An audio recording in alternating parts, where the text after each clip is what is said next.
time. We've had an influx of new Superman Kryptonite Crisis spoilers, so let's break them down one by one. So the common and the uncommon are very neat, very interesting cards. This is my playstyle, the like, put things around and try to make something random happen.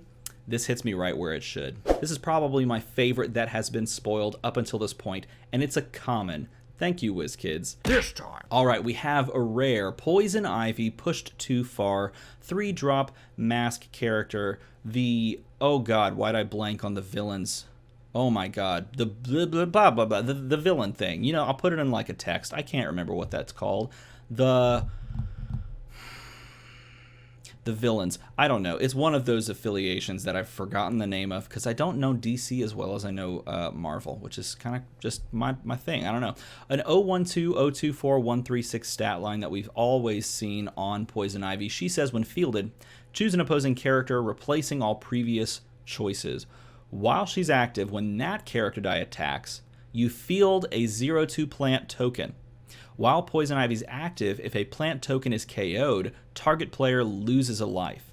So this is really cool because when you field her, you can choose any of your opponent's characters, and if they attack with any of them, then you just start generating tokens. Again, tokens are great for all of those things that I mentioned with the previous card, and you can use them to your advantage in a ton of ways. Plus, this gives you blockers, and if they get KO'd, then you can just ping your opponent per life, one life per every time they KO one of your plant tokens. Really cool effect. I like this one as well. I just want to generate a bunch of tokens. I think that would be really fun. I think that's going to be really interesting to generate just a ton of tokens all the time. Pull out the token generation from the D&D set that was most recently released.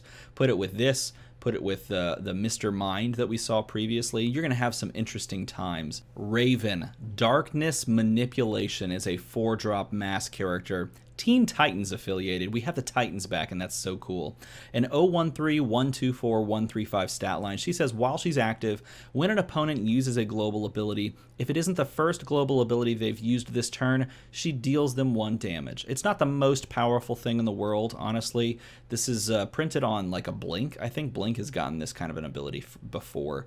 But you get to ping them for 1 if they've used 2 abilities on the same turn. And that's kind of cool because in Constructed you actually do use multiple abilities like Clayface and something so you can push back something else, so they would take 1 damage. Do I see this being played a ton? No, probably not. But it would be kind of interesting in a casual game to bring a bunch of globals that kind of combo off each other like Clayface and something else, and then to bring like Raven and the ability that does this on something else and just like stack those in the field, and if your opponent uses those it just kind of like hits them for 2. That'd be kind of fun. It wouldn't be very good, but it'd be kind of fun. Robin, Training the Titans, is a 2-drop shield character. He's both a Batman and a Teen Titan affiliated character.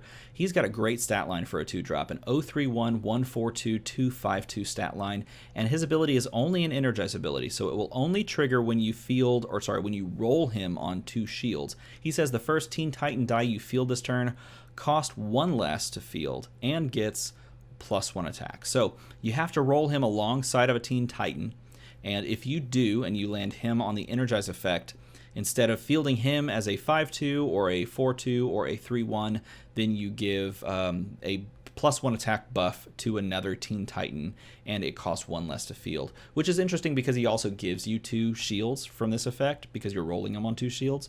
So you basically make anything that you're rolling alongside of him free to field in that sense because he discounts and then gives you 2 shields back, so you can pay 3 for anything technically. So it's kind of interesting in that effect. He's a 2-drop, so he's a good enabler for Teen Titans kind of builds because you buy a bunch of him early and then roll them for Energize effects. So it's kind of interesting in that effect. There's not a ton to talk about with him because he really just enables other characters to just be easier to put out there and gives them a slight buff that you don't really think about or care too much about. But he's really interesting. It reminds me of the old school Alfred, right? The old Alfred that was a 2-drop shield character that was just beneficial to like buy some of because they would never leave the field. You just roll them all back all the time. This reminds me of that. And now we're on to Starfire. This is the uncommon Starfire Starbolts. 4-drop bolt character, Teen Titans affiliated. 133244255 stat line, so Robin would help that stat line greatly because you could just pay for her very easily. And she has range 2. What is range? Well, range is a keyword wherein when a range character die is assigned to attack, everyone that has range on both your and your opponent's dice deal range damage to each other. They all fire their range number and deal that much damage to a target opposing character dice. So with range 2, when she attacks, or when another range character attacks, she gets to deal 2 damage to whatever you want on your opponent's side. Is that good? That's not bad. The nice thing about range 2 is that the multiples of these that you buy, like the more Starfires you buy, the more range attacks go through, which is pretty cool. So like you have like a bunch of Starfire and just range 2, range 2, range 2 if you field like 3 of them. So that's kind of interesting. If they have more range effects built in to specifically like the Teen Titans, oh, that would be really sweet. We haven't seen Cyborg yet. We've seen all of the other Teen Titan main characters. So if Cyborg has range as well, that would be cool. All right, Wonder Woman, daughter of Hippolyta. Hippolyta, right? Hippolyta. 4-cost mask character, Justice League and Superman affiliated, 033135257 stat line. She says when fielded, you can re-roll one of your character dice in the field zone or the reserve pool, which is pretty cool. So when fielded, if you have something in reserve that missed, you get another shot at it. If you have something in the field zone that you want to remove from the field zone for some reason, then you can do so that way as well. She also has global, pay a mask, change the target of an action die that targets a character die to the character die of your choice, which is pretty cool. And finally, we have Wonder Woman Legendary, a 6-drop mask character, Justice League and Superman affiliated. She's a super rare. She says when fielded, spin target character die to an energy face, and you may deal 2 damage to target character die. So not only do you just get to remove one of your opponent's character dice by spinning it to energy, you also get to deal 2 damage to a target character die. That could be your own if you wanted to KO something of your own. She also says while Wonder Woman is active, ignore opposing when fielded and when attacks abilities. This was an effect that was printed on a previous Wonder Woman from the Superman and Wonder Woman starter set, and this was an ability that was 2-sided. So it actually affected your when fielded and when attacks abilities and your opponents. Now, on a 6-drop, it only affects your opponents, and that is very powerful.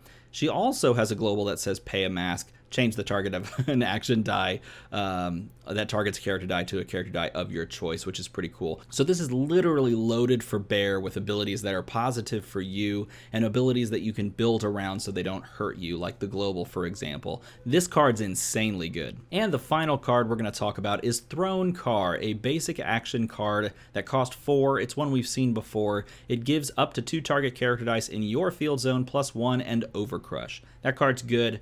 We've seen that before. I like the art a lot. I think this card's always been pretty solid. You could always put this on a fun team. So I highly enjoy that they brought it back.